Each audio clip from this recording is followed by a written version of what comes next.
Theme of life and death है and the final destination, especially compare and contrast है life and death का। फिर एक मरे हुए इंसान को कंपेयर किया जाता है जिंदा लोगों के साथ। एक मरा हुआ इंसान जो होता है वो उस तरह के मोशनलेस होता है, सेंसलेस होता है, और मोर ओवर दूसरी तरफ जो है एक जिंदा इंसान को दिखाया जाता है यहाँ पे।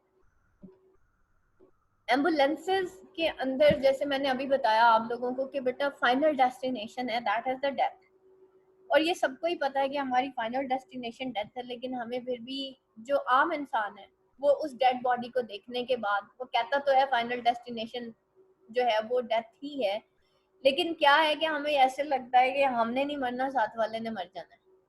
ठीक है, हमारी अभी जिंदगी बड़ी बड़ी है इसलिए जरूरी नहीं है।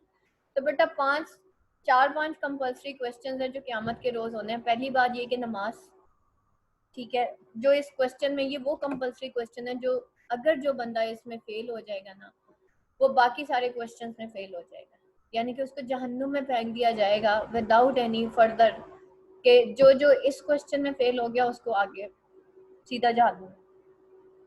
दूसरा क्वेश्चन होना है कि जवानी कहाँ पे गुजारी, ठीक है, और हमारी जवानियां देख लें किधर गुजरी हुई है। उम्र का बेहतरीन हिस्सा वो जवानी होता है, और हम लोग उम्र का बेहतरीन हिस्सा और चीज़ों में दुनिया के पीछे लगा देते हैं, मटीरियलिज्म में लगा देते हैं, डिग्रीज हासिल करने में लगा देते हैं, एक डिग्री दूसरी डिग्री। हमें ये फिक्र नहीं होती हमने बच्चे पालने, हमें फिक्र ये होती है कि हमने डिग्री लेनी है। तो हम अपनी रिस्पॉन्सिबिलिटीज से भागते हैं just for the sake of materialism. उसके बाद जो है फिर जो है जवानी कहाँ पे गुजारी। नंबर 3, इल्म कहाँ से सीखा और कहाँ पे लगाया। ठीक है, इल्म कहाँ से सीखा और कहाँ पे लगाया। हमारा जो इल्म है वो हमने स्कूल से सीखा और दुनिया पे लगाया, हमारे पास इसका ये आंसर है, मेरा जो जाती ख्याल है। हमने दुनिया से सीखा और दुनिया पे ही लगा दिया, मैट्रिक किया, एफए किया, बीए किया, जॉब लग कर ली, ठीक है, इससे आगे हमारा इल्म का मेरा ख्याल है कोई मकसद वही नहीं है। उसके बाद कहाँ से सीखा, कहाँ पे लगाया। उसके बाद जो है माल कहाँ से कमाया और कहाँ पे लगाया। हम लोग कहेंगे कि हमने जॉब करके कमाया और लगाया किधर, मोबाइलों पे, लैपटॉप्स पे, और लग्जरीज पे, पिज़्ज़ाज पे, बर्गर पे। हम कहेंगे अल्लाह ताला को, या अल्लाह तेरी राह में खर्च किया था। हमारे पास है ये जवाब? कोई ऐसा जवाब हो ना अगला, आखिर इतनी बड़ी पर्सनैलिटी है, हम कहते हैं इतना बड़ी पर्सनैलिटी है, अल्लाह ने दुनिया की सबसे जो आला ज़ात है, अल्लाह से बड़ी ज़ात तो किसी की नहीं है, उसके सामने जवाब क्या देना है।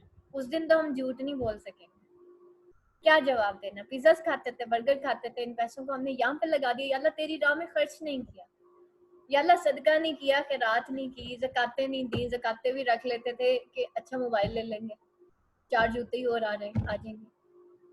अपने प्यारों पे खर्च नहीं किया, गरीबों पे खर्च नहीं किया। तूने माल तो दिया, वह मैंने भी जेब में डाल दिया। क्या जवाब देंगे?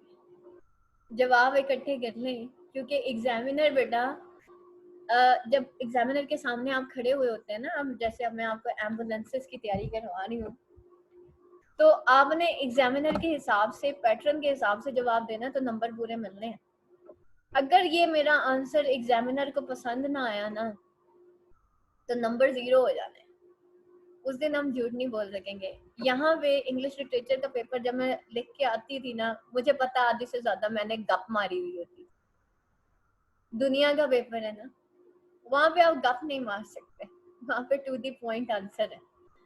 तो बेटा just come to know about it के मरना है, ठीक है। और इंसान नेकी का पता चल जाने से कोई इंसान नेक नहीं हो जाता।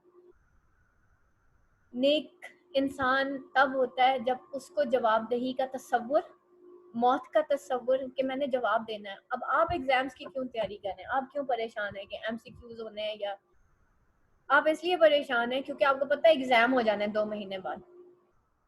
लेकिन हमें ये नहीं पता कि जिस दिन मेरी मौत आ गई उस दिन मेरा एग्जाम कब्र में ही शुरू हो जाना है, ठीक है। एग्जाम आपका कब्र में स्टार्ट हो जाता है, और वो अजाब है या सुकून है वो भी कब्र में ही शुरू हो जाता है और क़यामत तक रहता है।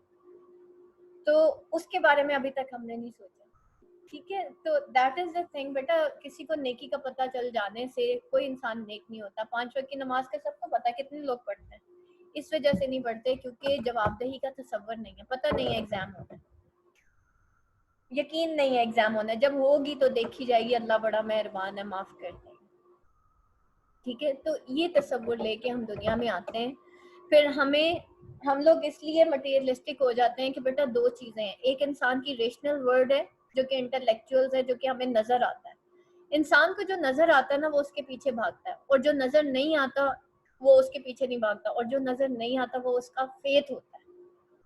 तो एक्चुअली लार्किन की जो पोएम्स है ना, इसमें फेथलेस नेशन दिखाई गई है। अभी हमने प्रीवियस जो पढ़ी थी, जो पोएम पढ़ी थी, उसके अंदर फेथलेसनेस दिखाई गई थी ना, चर्च गोइंग के अंदर।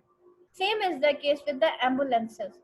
वो कहता है मौत तो आती है, लेकिन लोग जो है वो फेथलेस हो गए हैं, इस वजह से वो रेशनल वर्ल्ड के पीछे भागते हैं, वो मटीरियलिस्टिक वर्ल्ड के पीछे भागते हैं, और फेथ के पीछे नहीं भागते। फेथ क्या है? मैं ईमान लाया अल्लाह पर, उसके रसूलों पर, उसकी किताबों पर, ईमान मुफस्सिल एंड ईमान मुजम्मिल, ठीक है, और उसके जो है फरिश्तों पर। ये वो चीजें जो नजर नहीं आती, जन्नत और आखिरत के कॉन्सेप्ट पर। ठीक है, तो ये वो चीजें बेटा जो नजर नहीं आती, लेकिन इंसान को पता है। तो क्या होता है कि इंसान जो है, जो उसको नजर आ रहा होता है ना, वो उसके पीछे भागता है, और जो नजर नहीं आता उसके पीछे वो नहीं भागता। Same is the case with hair. अब वो इस एम्बुलेंस को ना एक इंसान से कंपेयर करेगा जो कि शायद एक हॉलो डब्बा है। ठीक है, फिर उसी एम्बुलेंस को वो डेथ के साथ रिलेट करेगा, उसी एम्बुलेंस को वो डिफरेंट कॉन्सेप्ट्स के साथ रिलेट करेगा। लेट्स सी, यहाँ पे वो कहता है close like confessional they thread. वो कहता है कि ये जो ambulance are close like small isolation rooms, they thread loud noons of cities. तो ये थ्रेड करते हैं, यानी कि ये ज्यादा कर देते हैं, या नून्स ऑफ सिटीज में ये और भी ज्यादा इनका शोर सुनाई देता है। Giving back none of glances they absorb. और वो जो है, यानी कि they were used in the past by. अब यहाँ पे देखें, उसने यहाँ पे ना confessional, close like confessional, confessional यहाँ पे इसको क्यों कहा जा रहा है कि a small room in a Roman Catholic church in which priest heard confessions of sinner who felt relieved of their sins and spiritual closer to God। ठीक है, अब वो कहते हैं ये बिल्कुल क्लोज है कन्फेशनल्स की तरह। कन्फेशनल उस डब्बे को कहते हैं जहाँ पे सिनर्स जाते हैं, और वो प्रीस्ट के पास जाते हैं, और उन वहां पे जाके उनको उनके सिंस जो हैं वो उनका मतलब कहते हैं कि भाई हमें कन्फेशन चाहिए, हमें माफी चाहिए। तो ये थ्रेड यहाँ पे कहते हैं run through the street road like a thread, यानी कि ये बिल्कुल थ्रेड की तरह ये जो एम्बुलेंसेज है वो जो है सिटीज के में जो है बिल्कुल इस तरह से चल रही होती जैसे कोई थ्रेड्स हो।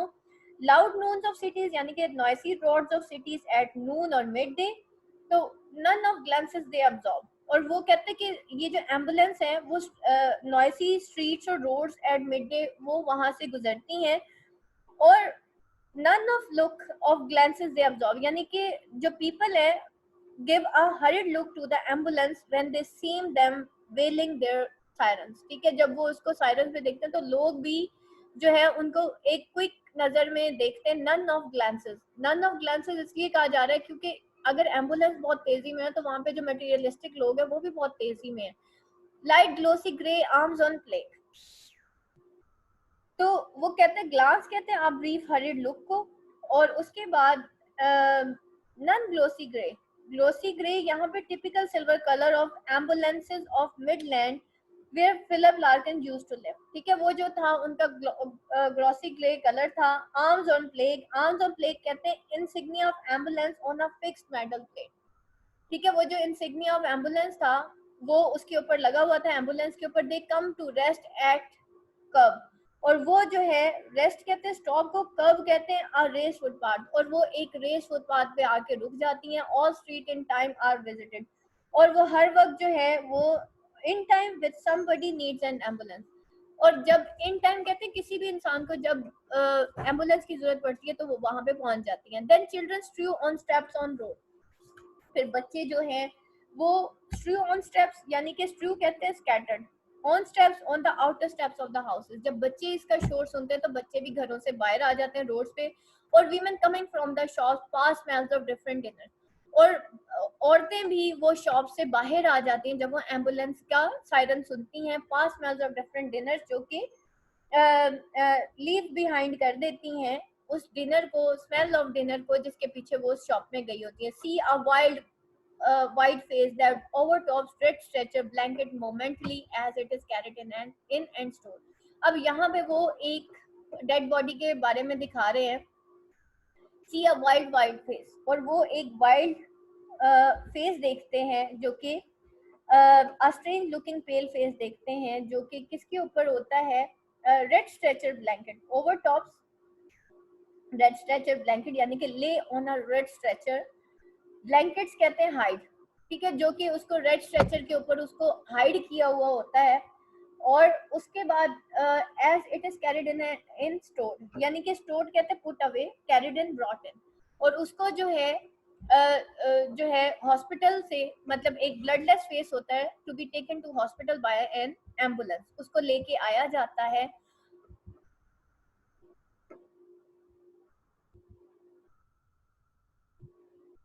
And sense the solving emptiness sense किया जाता है उसको, उसकी जो सॉल्विंग एम्प्टीनेस, यहाँ पे सेंस कहते हैं perceive by a sense of senses, और सॉल्विंग कहते हैं रिजॉल्विंग या एक्सप्लेनेशन। और एम्प्टीनेस उसकी वेकेंटनेस या उसकी निहिलिज्म, या जो बिल्कुल वो एक लाश है जो कि वैसे पड़ी है। और एक सेंस ऑफ सॉल्विंग एम्प्टीनेस है that lies just under all we do, कि जो कि अंडर ऑल वी डू, कि हमने जो अब तक किया है, यानी कि इंसान ने जिस तरह से जिंदगी गुजारी है, उसमें एक सेंस ऑफ वेकेंटनेस के हम दुनिया से जा रहे हैं वो देखी जाती है। And for a second get it whole, और फॉर अ सेकंड ये जो सेंस है वो अपने वो इंसान के ऊपर छा जाती है, यानी कि देखने वालों पे छा जाती है। सो permanent and blank and true, जो कि परमानेंट है, यानी कि डेथ जो है वो परमानेंट रहेगी, इंसान की जिंदगी आफ्टर डेथ जो है वो हमेशा परमानेंट रहेगी, ब्लैंक रहेगी, और यही सच्चाई है, यानी कि death is the ultimate goal of the man. The fastened doors recede poor soul they whisper at their own distance. और वो जो फास्ट एंड डोर्स होते हैं, यानी कि tied with somebody to keep doors of ambulance open for carrying in the stretcher, यानी कि वो डोर्स जो है वो खोले जाते हैं। रिसीड कहते हैं move back to shut the back side of the ambulance, और उसको फिर दोबारा से बंद कर दिया जाता है। पुअर सोल, जो बाकी लोग होते हैं, वो क्या विस्पर करते हैं, they whisper at their own distance, वो उसको कहते हैं कि भाई पुअर सोल, उसको तो कहते हैं, यानी कि जो लाश होती है, जो मरा हुआ इंसान होता है, जो डेड बॉडी होती है, जो मैयत होती है, वो उसको कहते हैं हाय बेचारा, हम यही कहते हैं ना, हाय बेचारा मर गया। They whisper at their own distress, शायद वो ये जो वो पीपल थे, ये वो सिक पीपल थे, they grieve because they imagine themselves sick as the man on the stretcher. उनको ऐसे लगता है जैसे शायद ये उन्हीं की डिस्ट्रेस है, ये उन्हीं की लॉट है, ये for born away in dead and air may go the sudden shut off loss. और शायद वो इसी डेड एंड एयर में, शट ऑफ लॉस के अंदर, वो तमाम लोग जो कि उस सिक पीपल बंदे को या वो मरे हुए इंसान को देख रहे होते हैं, तो उनके अंदर शायद ये फीलिंग ऑफ डिस्ट्रेस जो है वो उस डेड एंड एयर की वजह से अराउज होती है। May go the sudden shut off loss, उन सब लोगों के दिलों में एक शट ऑफ लॉस पैदा होता है, round something nearly at an end, जैसे उनके इर्द गिर्द हर चीज खत्म हो जाएगी। And but coherent in it across, और इसके मतलब but cohered sorry in its across the years the unique random blend. और वो कहते हैं कि ये जो है इसने अपने अक्रॉस जो है कोहेरेंट, यहाँ पे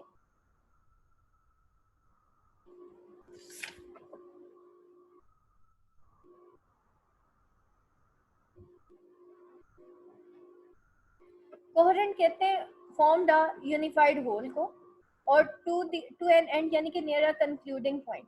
अब यहाँ पे वो जब कहते हैं ना कोहेरेंट अक्रॉस थ्रू अक्रॉस, यानी कि वो कहते हैं कि वो इस कंक्लूजन पे पहुंचते हैं, coherent in an across the years the unique random blend of families and fashions and their, कि उसने एक लाइफस्टाइल गुजारा है, उसने एक up to dated fashion life गुजारा है, उसने अपने रिलेशंस निभाए हैं, और ईयर्स एंड ईयर्स वो ऐसा ही करता रहा है, ठीक है। उसकी जो पूरी लाइफ है, the sick man had a meaningful life which was mixture of family culture and up to date lifestyle, but now all was meaningless। लेकिन अब ये वर्ड कोहेरेंट अक्रॉस, यानी कि अब ये सब कुछ मीनिंगलेस हो गया है, हालांकि इस इंसान ने एक बड़ी मीनिंगफुल लाइफ गुजारी है। देखिए बेटा, जिस दिन हमारी डेथ हो जानी है ना, उस दिन हमारी डिग्रीज सब कुछ रद्दी में चला जाएगा।